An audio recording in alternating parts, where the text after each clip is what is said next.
You ask Tiger to solve. This deals with linear equations with one unknown. The final result is x equals -8/3. Let's solve it step by step.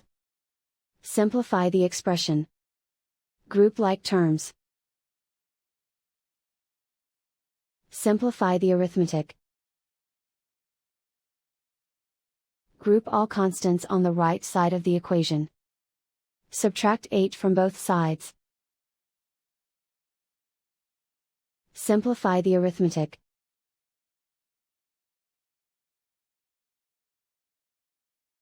Isolate the x.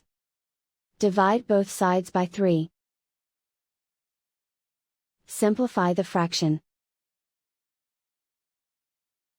And so the final result is x equals -8/3.